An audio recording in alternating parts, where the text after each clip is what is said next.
Assalamualaikum warahmatullahi wabarakatuh. Jumpa lagi dengan Bu Santi. Hari ini kita masuk di subtema 3 ya, pembelajaran 4, 5, dan 6. Hari ini kita akan belajar menuliskan ide pokok dari teks menggunakan diagram pohon ya. Ayo berlatih cara menentukan ide pokok dari teks dengan menggunakan diagram pohon. Diagram pohon nanti akan Ibu sajikan pada link ya. Sekarang kita akan menuliskan ide pokok dari artikel ilmiah. Kamu dapat membuat ide pokok dari artikel. Artikel nanti akan Ibu sajikan di link ya, contoh artikel ilmiahnya.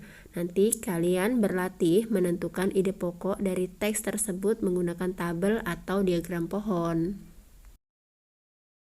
Kalian akan membuat cerita pendek berdasarkan ide pokok yang telah kalian kumpulkan. Jadi langkah-langkah untuk membuat cerita berdasarkan ide pokok adalah sebagai berikut. Yang pertama-tama yang harus kalian lakukan adalah menentukan topik cerita yang akan dibuat.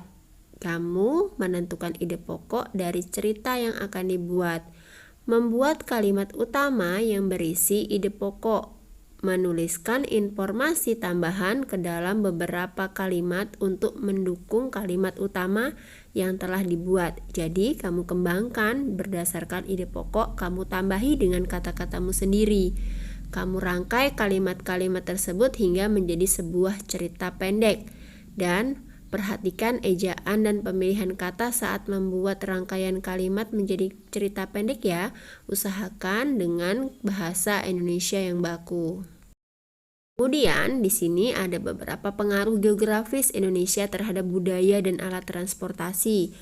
Kekayaan budaya Indonesia itu dapat dilihat dari berbagai macam, yaitu ada keragaman suku bangsa, keragaman bahasa daerah yang beragam, keragaman pakaian adat, keragaman rumah adat, keragaman senjata tradisional, keragaman alat musik tradisional.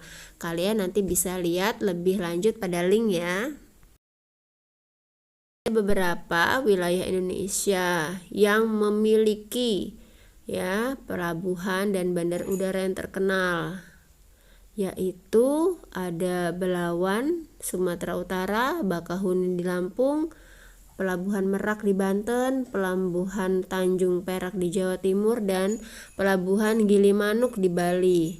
Ada juga beberapa bandar udara yang terkenal, yaitu Sultan Iskandar Muda di Aceh, Bandar Udara Adi Sucipto di Yogyakarta, dan Bandar Udara Soekarno-Hatta di Banten, Bandar Udara Ngurah Rai di Bali, dan yang terakhir Sentani di Papua.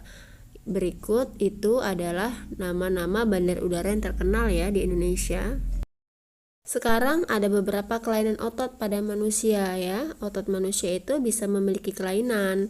Ada yang namanya penyakit hipertrofi. Itu pembesaran otot akibat bekerja terus-menerus secara keras dan berlebihan. Jadi ototnya bisa membesar karena angkat beban yang berat secara terus-menerus ya, dan beban itu dianggap berlebihan secara kapasitas ototnya.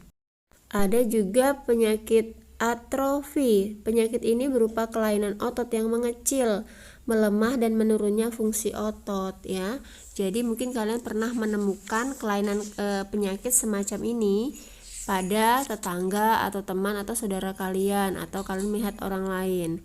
Yang selanjutnya adalah SIF. SIF itu kaku leher. Kaku leher ini bisa diakibatkan karena cedera otot, infeksi, meningitis, atau gerakan tiba-tiba. Bisa juga mungkin kalian salah tidur atau posisi tidurnya yang kurang benar sehingga ketika bangun kalian mengalami rasa tidak nyaman, dan itu dinamakan cedera pada otot.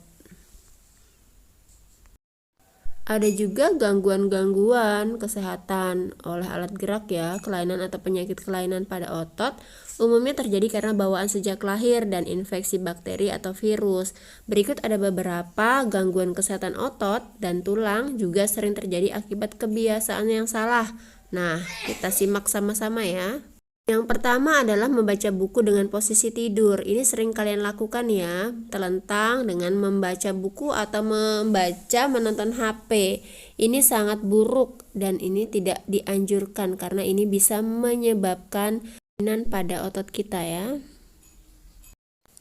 Selanjutnya, membawa atau memikul beban yang terlalu berat. Nah, ini yang tadi ya, tidur dengan posisi yang tidak benar, makanya posisi tidurnya harus yang benar. Kalau mau berangkat tidur harus dengan kondisi tidur yang benar, jangan tidurnya sembarangan ya, setidur-tidurnya aja.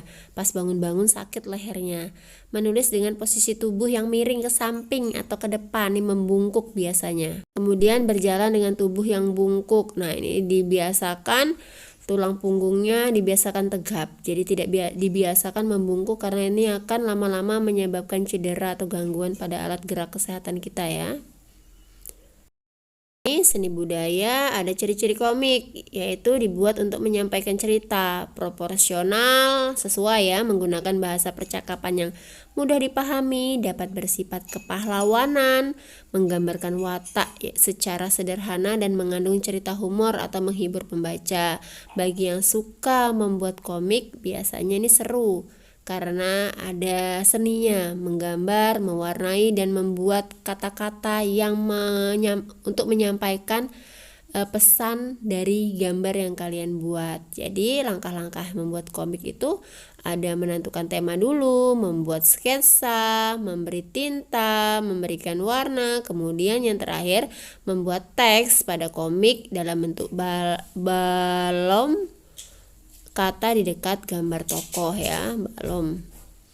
Nah, perhatikan nih, ini ada contoh komiknya. Kalian bisa coba-coba membuat di rumah untuk mengisi waktu senggangnya ya. Nih, membuat sketsa. Kalian tentukan dulu temanya, mau tema apa nih? Tema kepahlawanannya apa? Temanya tentang COVID misalkan yang sedang sekarang marak ya, pahlawannya apa nih? Vaksin atau vitamin atau pola hidup sehat. Nah, tokoh-tokohnya ditentukan. Lalu kalian buat sketsa, kemudian diwarnai dan ditambahkan kata-kata untuk memperjelas gambar. Yang terakhir yaitu pengamalan nilai-nilai dalam Pancasila dalam kehidupan sehari-hari. Diharapkan kalian bisa mengidentifikasi nilai-nilai luhur yang kalian lakukan keseharian dan kalian sesuaikan dengan pengamalan sila keberapa. Kemarin sudah Ibu sampaikan dan kalian sudah mengerti. Baik, di sini dulu Ibu akhiri. Wassalamualaikum warahmatullahi wabarakatuh. Selamat siang, selamat belajar, tetap sehat dan semangat ya.